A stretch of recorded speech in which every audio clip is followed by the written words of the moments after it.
Good morning dear student. आज जो हमारा टॉपिक रहेगा that is molecularity of the reaction. तो अभी तक जो है हमने इसमें इंटीग्रेटेड रेट इक्वेशन जो है फर्स्ट ऑर्डर और जीरो ऑर्डर के लिए डिस्कस कर ली थी बेटा। तो आज हम करेंगे molecularity of the reaction as well as mechanism of the reaction.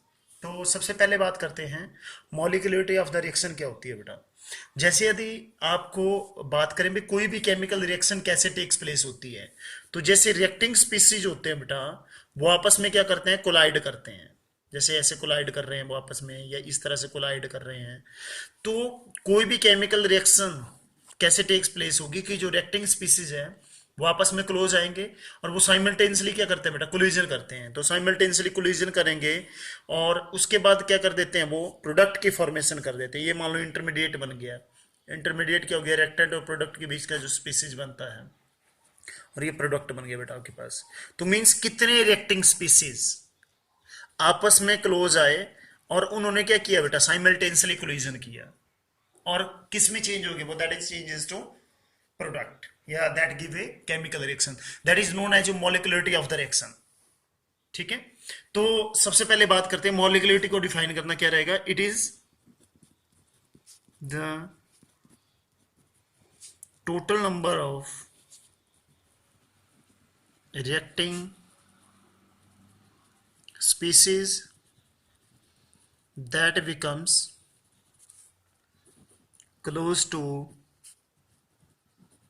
each other and collide simultaneously, which result into a chemical reaction। Result into chemical reaction का मतलब है कि वो प्रोडक्ट की फॉर्मेशन कर लेता है। That is called your molecularity of the reaction बेटा। आई थिंक आपको क्लियर हो गया होगा कि कितने रिएक्टिंग स्पीसीज आपस में क्लोज आए और उन्होंने क्या किया बेटा, साइमल्टेनियसली कोलिजन किया, और क्या दे रहे हैं वो, कोई भी केमिकल रिएक्शन दे रहे हैं। That is called your molecularity of the reaction. अब जैसे आपको एग्जांपल दें बेटा, for example decomposition of ammonium nitrite NH4NO2। तो इसका नाम आप जानते होंगे, अमोनियम नाइट्राइट। इसको अगर आप हीट करते हैं तो ये चेंज होता है बेटा किसमें, N2 + 2H2O। तो इसमें अगर आप मॉलिक्यूलरिटी देखेंगे तो इसमें कितने रिएक्टिंग मॉलिक्यूल हुए, तो देखिए बेटा मॉलिक्यूलरिटी इज इक्वल टू 1। क्यों? क्योंकि इसके स्टोइकियोमेट्रिक कोएफिशिएंट देखना है। यहाँ पे रिएक्टेंट के स्टोइकियोमेट्रिक कोएफिशिएंट देखिए डायरेक्टली, तो यहाँ पे 1 आ रहे तो मॉलिक्यूलरिटी क्या हो जाएगी, 1 हो जाएगी। इसी तरह से आप और एग्जांपल, और इसी रिएक्शन को नाम क्या दे दिया जाएगा, यूनिमॉलिक्यूलर। यूनिमॉलिक्यूलर क्या होगी बेटा, means the reaction whose molecularity is 1। अब बात दूसरा एग्जांपल ले लीजिए आप, जैसे डिकम्पोजिशन ऑफ हाइड्रोजन आयोडाइड। ये एग्जांपल ले लिया बेटा। तो HI decompose to H2 + I2। तो इसमें मॉलिक्यूलरिटी कितनी हो जाएगी बेटा, देखिए इसका स्टोइकियोमेट्रिक कोएफिशिएंट देखिए, दैट इज 2। और रिएक्शन क्या कहलाएगी आपकी, that is by molecular reaction होगी बेटा। ठीक है। और इसी तरह से आप ले सकते हो try molecular reaction, that is 2NO + O2, that is 2NO2। तो हो गया ऑक्सीडेशन ऑफ नाइट्रिक ऑक्साइड। तो इसमें देखिए आप मॉलिक्यूलरिटी कितनी होगी, स्टोइकियोमेट्रिक कोएफिशिएंट देखें बेटा डायरेक्टली। तो मॉलिक्यूलरिटी जो है इसकी, इसमें 2 इसकी होगी, 1 इसकी होगी बेटा। तो मॉलिक्यूलरिटी आ गई 3, इसलिए रिएक्शन क्या होगी, ट्राई मॉलिक्यूलर। ट्राई मॉलिक्यूलर का मतलब आपको दोबारा वही है कि which have 3 molecularity of the reaction. ठीक है। अब एक चीज अगर यहां पे कही जाए, जैसे मान लो मैं आपको एग्जांपल दे रहा हूं, KCl पोटेशियम क्लोरेट ले रहे हैं और इसकी रिएक्शन करवा रहे हैं फेरस सल्फेट के साथ, और साथ में एसिडिक मीडियम के लिए ले लिया हमने H2SO4। तो आपके पास ये क्या दे देगा आपको, that is KCl plus ferric sulphate and your water. तो अगर बैलेंस करोगे इसको तो आपके पास दैट इज 3 आ जाएगा बेटा। हाँ Fe2 आएगा, Fe2SO4 थ्राइस फेरिक सल्फेट। और यहाँ पे आपके पास सल्फेट कितने हो गए, दैट इज हाँ तो ये आ जाएगा दैट इज 9। तो H2SO4 हो गया आपके पास, 6 यहाँ है तो 3 यहाँ चाहिए बेटा आपको। अब इस केस में अगर आप देखोगे तो मोलिकुलरिटी कितनी आ रही है बेटा, 10, क्योंकि 3 स्टोइकियोमेट्रिक कोएफिशिएंट इसका, 6 इसका, 1 इसका, तो molecularity is equal to 10, but that is not possible. तो एक चीज का आप ध्यान रखें कि reaction of molecularity greater than 3 are very rare because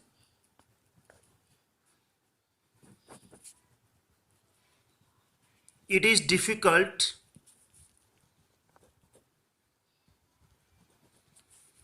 to collide more than 3 molecule simultaneously। ठीक है कि अगर मान लो मोर देन 3 मॉलिक्यूलरिटी आ रही है रिएक्शन की, तो उसमें मॉलिक्यूल्स का साइमल्टेनियसली जो कोलिजन है दैट बिकम्स डिफिकल्ट या दैट बिकम्स इम्पॉसिबल। तो इम्पॉसिबल हो जाएगा बेटा वो। तो इसका मतलब क्या हुआ कि इसकी मॉलिक्यूलरिटी कितनी होगी, जैसी भी ऐसी रिएक्शन है बेटा, it means that reaction are complex reaction. अब कॉम्प्लेक्स रिएक्शन क्या होगी बेटा आपके पास, ऐसी रिएक्शन जो मोर देन 1 स्टेप में टेक्स प्लेस होती है बेटा, that are called complex reaction. More than 1 step में टेक्स प्लेस हो, कॉम्प्लेक्स रिएक्शन कहेंगे। और अगर बात करें कि अगर एक से ज्यादा स्टेप में रिएक्शन टेक्स प्लेस हो रही है, तो कौन से स्टेप के ऊपर जो है वो रेट डिटरमाइन करती है, कौन से स्टेप के ऊपर जो रेट है वो डिपेंड करती है। So rate depend upon slowest step. जो स्लोएस्ट स्टेप होगा उसके ऊपर रेट डिपेंड करती है बेटा। तो आप देखते हैं यहां पे जो टाइप है दैट इज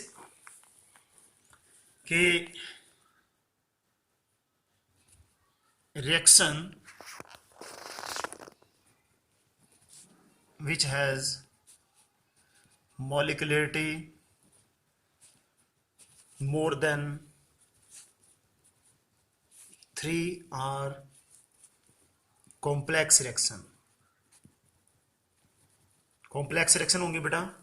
और कौन सी होती है complex reaction, which takes place more than 1 step. ऐसी रिएक्शन जो एक स्टेप से ज्यादा स्टेप में टेक्स प्लेस हो, that is called complex reaction.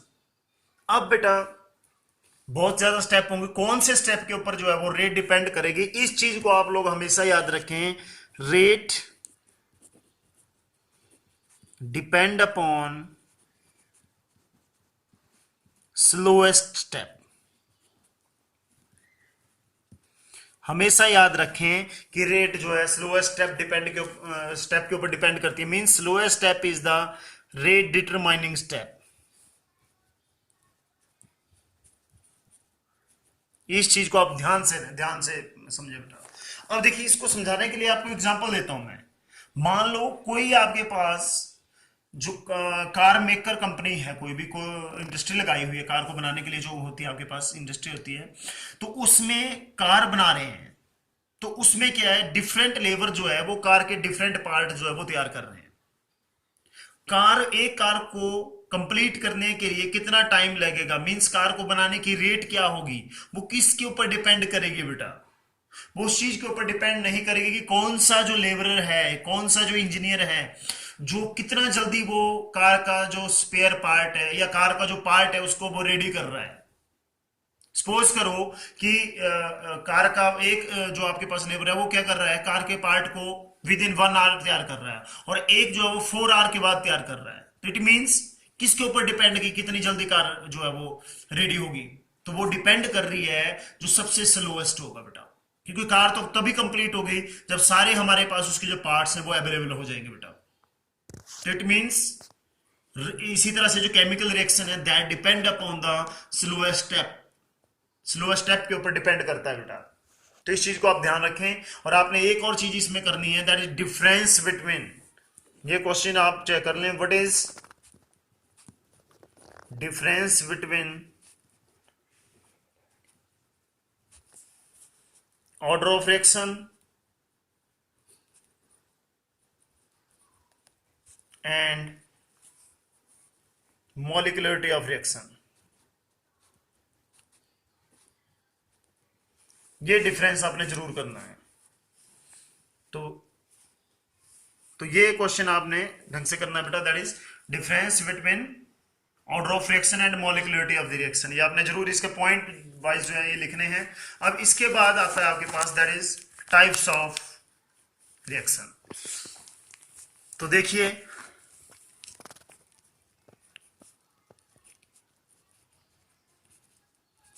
Types of reaction इसमें जो ले रहे हैं हम स्टेप के ऊपर ले रहे हैं, दैट इज पहला आ जाएगा आपके पास एलिमेंट्री रिएक्शन, एलिमेंट्री रिएक्शन। दूसरा आ जाएगा आपके पास कॉम्प्लेक्स रिएक्शन,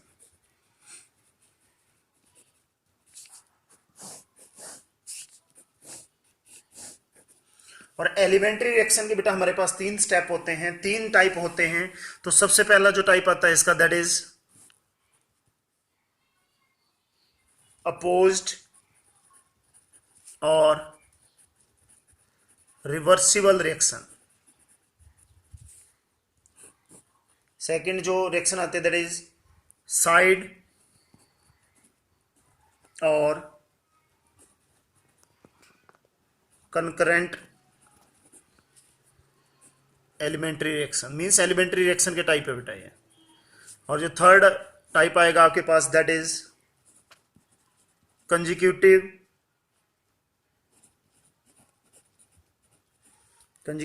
और सिक्वेंशियल रिएक्शन। ये बेटा आपके पास टाइप हो गए टोटल रिएक्शन के। तो सबसे पहला टाइप ले रहे हैं हम एलिमेंट्री रिएक्शन। तो एलिमेंट्री रिएक्शन जैसे नाम से पता चल रहा है क्या रिएक्शन होंगी, reaction which takes place in a single step। जो सिंगल स्टेप में रिएक्शन टेक्स प्लेस होती है उन्हें कहते हैं एलिमेंट्री रिएक्शन है बेटा। और इस चीज में ध्यान रखना कि in most of the case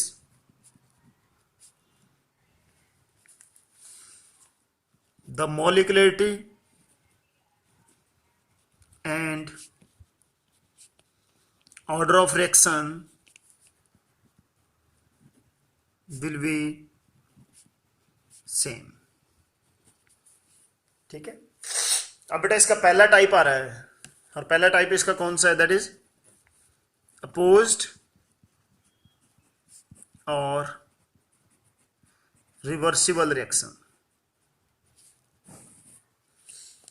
तो बेटा ये रिएक्शन क्या होगी, मींस जो बैकवर्ड और फॉरवर्ड में टेक्स प्लेस होती है बेटा साइमल्टेनियसली। ठीक है। तो देखें इसमें क्या है, these are the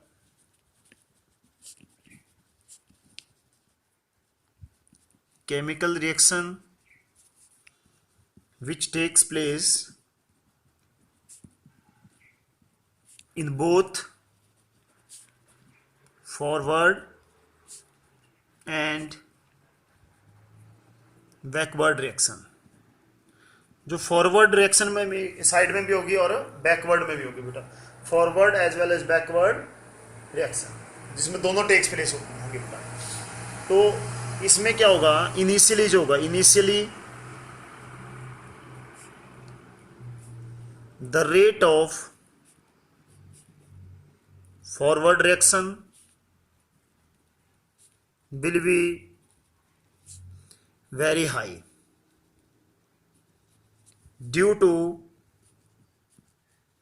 high concentration of reactant।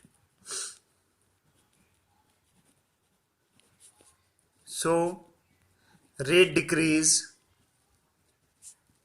with decrease in concentration of reactant with respect to time. इस चीज का ध्यान रखें बेटा। और जो फॉरवर्ड रिएक्शन के लिए होगी उसमें क्या रहेगा बेटा आपके पास, मीन्स बैकवर्ड रेट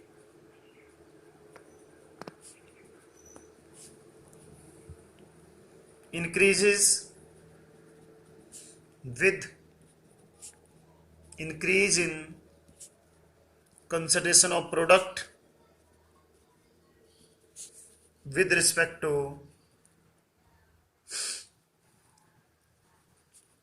टाइम। और दूसरी बात आती है बेटा, एक स्टेज ऐसी आती है जब दोनों की जो रेट है वो बराबर हो जाती है, means at equilibrium rate of forward reaction is equal to rate of backward reaction, means equilibrium attain हो जाएगा बेटा आपके पास। तो उसके बाद कोई चेंज नहीं आएगा बेटा इसमें। तो इसका जो दूसरा टाइप है that is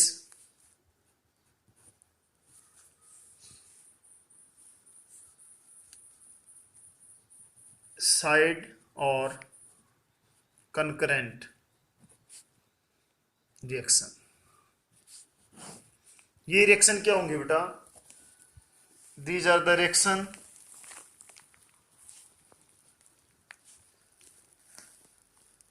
in which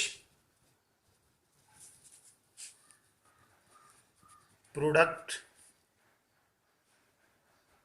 formed by same reactant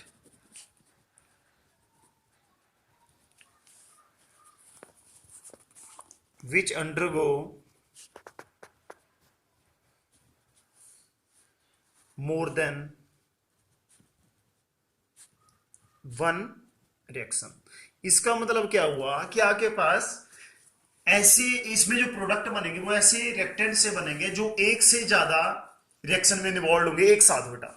जैसे आपको एग्जांपल दूं, ए चेंजेस टू बी एंड सी, इसमें K1 ले लो, इसमें K2 ले लो। तो यहां पे अगर आप देखोगे तो ए जो रिएक्टेंट है वो साइमल्टेनियसली बी भी दे रहा है आपके पास और सी भी दे रहा है बेटा।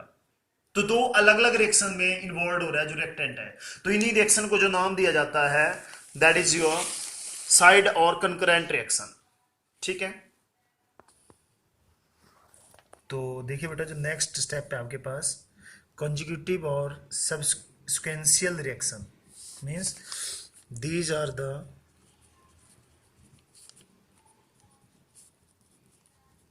रिएक्शन। पेन अड़ना नहीं है, ये चाटा की डेट है। तो देखिए थर्ड है आपके पास conjugative sequential reaction. These are the reaction in which stable complex is formed between reactant and product. ठीक है, कोई भी रिएक्शन अगर टेक्स प्लेस होती है तो उसके बीच में रिएक्टेंट और प्रोडक्ट के बीच में कोई स्टेबल कॉम्प्लेक्स बन जाता है। जैसे सपोज करो आप ए को चेंज कर रहे हो बी में, ए सी में, तो बी बीच में आया बेटा, तो ये हो गया रिएक्टेंट, ये बन गया आपके पास प्रोडक्ट, और ये वो कॉम्प्लेक्स बन गया बेटा जिसे इंटरमीडिएट कॉम्प्लेक्स भी कहते हैं। ये फर्स्ट स्टेप हो गया, इसका सेकंड स्टेप हो गया। अब रिएक्शन कैसे टेक्स प्लेस होगी, अगर आप इसको ग्राफिकली देखें तो रिएक्शन कैसे आएगी आपके पास। जैसे यहां पे ले लिया आपने कंसंट्रेशन और यहां पे ले लिया आपने टाइम। रिएक्शन कैसे टेक्स प्लेस होगी बेटे, क्या होगा, रिएक्टेंट की कंसंट्रेशन तो विद रिस्पेक्ट टू टाइम जो है वो डिक्रीज होती जाएगी इस तरह से। तो ये आ गया ए रिएक्टेंट आपके पास। और उसके बाद क्या होगा आपके पास कि ये आएगा इंटरमीडिएट बी इस तरह से बेटा, ये आ गया आपके पास बी। तो याद रखें, और सी के लिए आप देखें तो सी के लिए जो ग्राफ आएगा आपके पास वो आएगा इस तरह से, हो गया सी। देखिए अब इनमें क्या चेंज है, क्या है। सबसे पहले तो जैसे आपके पास रिएक्टेंट ए होगा वो विद रिस्पेक्ट टू टाइम उसकी कंसंट्रेशन डिक्रीज होती जाएगी बेटा। और अगर प्रोडक्ट सी की बात करें, सॉरी इंटरमीडिएट बी की बात करें, तो वो टाइम के विद रिस्पेक्ट इंक्रीज होती जाएगी उसकी जो ये बेटा रेट होगी, कंसंट्रेशन होगी, और कंसंट्रेशन जो है एक पॉइंट पे आके मैक्सिमम हो जाएगी, और उसके बाद इसकी कंसंट्रेशन डिक्रीज होना शुरू हो जाएगी अप टू मिनिमम वैल्यू और जीरो। क्लियर है बात। और देखिए सी की जो कंसंट्रेशन है वो with respect to time increase होती जाएगी इसकी कंसंट्रेशन, और एक टाइम पे जाने के बाद कांस्टेंट हो जाएगी बेटा। इट मींस इस तरह से आपके पास जो है वो ये ग्राफ आया है। तो याद रखना बी जब फॉर्म होगा, बी जब डिक्रीज शुरू होगा, तो उसी टाइम जो है आपके पास सी की फॉर्मेशन होना शुरू हो जाएगी। मींस बी डिकम्पोज होता जाएगा और सी की फॉर्मेशन होती जाएगी बेटा। तो याद रखें इस चीज को। तो ये था आपके पास टाइप्स ऑफ एलिमेंट्री रिएक्शन, और आपके पास दूसरा टाइप है इसका, that is complex reaction.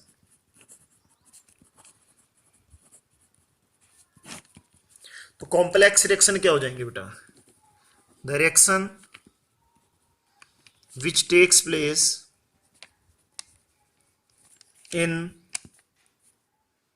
more than one step, जो एक से ज्यादा स्टेप में टेक्स प्लेस हो बेटा, that is called complex reaction. उसे कॉम्प्लेक्स रिएक्शन कहते हैं जी। अब नेक्स्ट जो टॉपिक है आपका, that is mechanism of reaction. Mechanism of reaction. तो मैकेनिज्म क्या हो गया बेटा आपके पास? मैकेनिज्म हो गया मींस पूरे जितने भी स्टेप में रिएक्शन टेक्स प्लेस हुई है उनकी पूरे स्टेप की जो स्टडी है उसको मैकेनिज्म ऑफ रिएक्शन कहते हैं बेटा। मींस कैसे कैसे रिएक्शन टेक्स प्लेस हुई, कौन कौन से स्टेप इसमें इन्वॉल्व हुए, दैट इज कॉल्ड मैकेनिज्म। तो means mechanism the detailed study of various step in which a complex reaction takes place, that is called mechanism of reaction। तो इस चीज का आप ध्यान रखें बेटा। और अब इसके बेस जो है आपके पास, मैकेनिज्म ऑफ रिएक्शन के बेस जो है कुछ एक आपको न्यूमेरिकल दी जाते हैं। तो न्यूमेरिकल कैसे आपने सॉल्व करने होते हैं बेटा? जैसे देखिए, या पहले एग्जांपल दे देते हैं आपको, देखो न्यूमेरिकल फिर करते हैं बेटा। जैसे आपको कोई रिएक्शन दे दी मैंने 2N2O5 that is changes to 4NO2 plus O2। ये आपको क्या दे दी? रिएक्शन दे दी, और इसका साथ में रेट लॉ दे दिया बेटा। रेट लॉ क्या दिया? रेट इज इक्वल टू के कंसंट्रेशन ऑफ N2O5। तो फर्स्ट ऑर्डर रिएक्शन है बेटा। तो इसमें अगर आप देखोगे तो इसका जो ऑर्डर है वो फर्स्ट है, मींस फर्स्ट ऑर्डर इसका, और जो मॉलिक्यूलरिटी है वो सेकंड है बेटा। It mean this reaction is complex reaction. तो इसलिए बेटा जो रिएक्शन होगी that will takes place in more than one step, तो एक से ज्यादा स्टेप में टेक्स प्लेस होगी। तो कैसे इसका मैकेनिज्म लिखोगे? एक चीज का हमेशा याद रख लेना कि जैसे जो यहां पे दिया होगा, जितनी पावर दी होगी वो स्लो स्टेप के लिए रिएक्टेंट होंगे बेटा। ये स्लो स्टेप ले रहे हैं हम। तो अब इसमें जो दूसरा देखोगे आप कि इन दोनों में से कौन सा प्रोडक्ट जो इजीली बन जाएगा, तो NO2 इजीली बन जाएगा।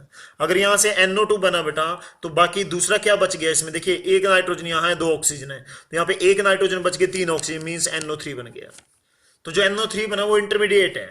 अब याद रखना जो NO3 यहां बना उसको यहां भी लिखना है अगले स्टेप के लिए, ये फर्स्ट स्टेप हो जाएगा इसका बेटा। NO3 यहां लिखा तो दूसरा रिएक्टेंट क्या बच गया? एक N2O5 और बच गया बेटा, N2O5। तो जब दोनों का रिएक्ट करवाओगे तो आपके पास 3NO2 बचेगा और साथ में एक ऑक्सीजन बचेगा बेटा। तो ये आपके पास इसका मैकेनिज्म हो गया। अगर इसको ऐड करोगे तो आपके पास मेन रिएक्शन आ जाएगी बेटा। अब ऐसे ही आप और भी इसमें एग्जांपल ले सकते हो। जैसे सपोज करो आपको दे दिया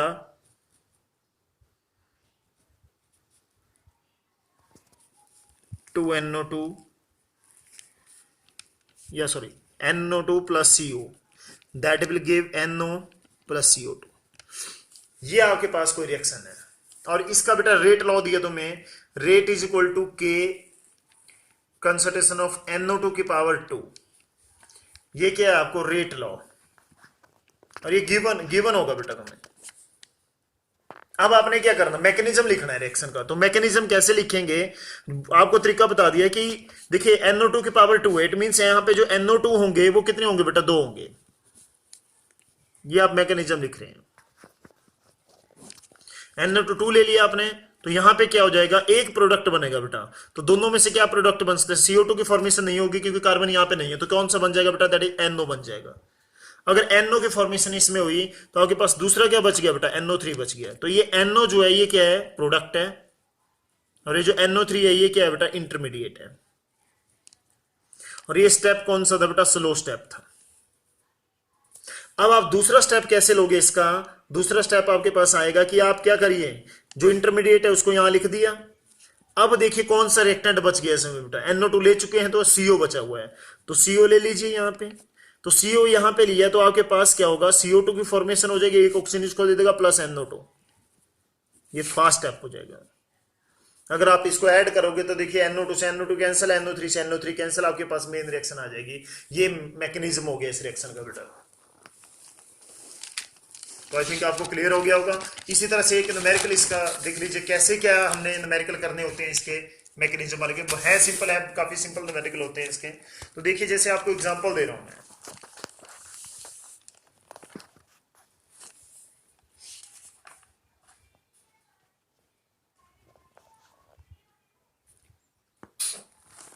तो देखिए बेटा इसमें हमने एग्जांपल लिया, for the reaction 2NO + O2 K dash 2NO2 what is the rate law and order of reaction if mechanism is this. तो ये आपको मैकेनिज्म दिया है, तो आपसे क्या पूछा, रेट लॉ पूछ लिया और साथ में ऑर्डर ऑफ रिएक्शन पूछ लिया बेटा।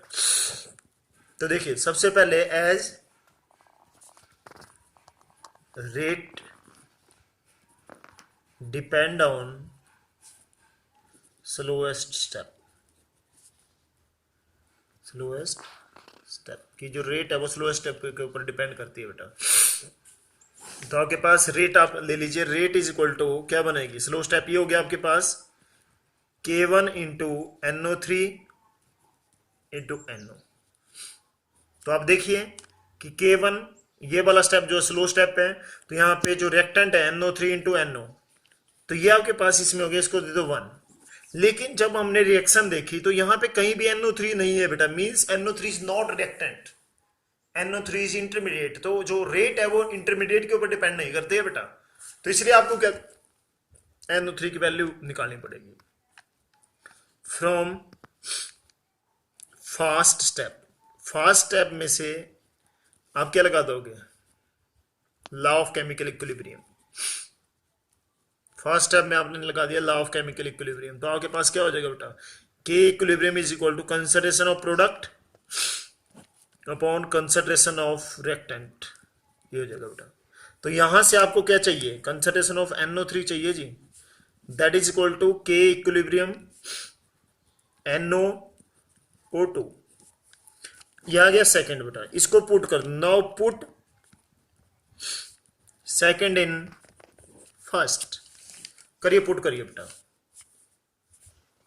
तो NO3 की जगह रख देंगे आप इसको, तो rate is equal to K1 के equilibrium NO concentration of O2 और इनटू में ऊपर NO है कंसंट्रेशन ऑफ NO।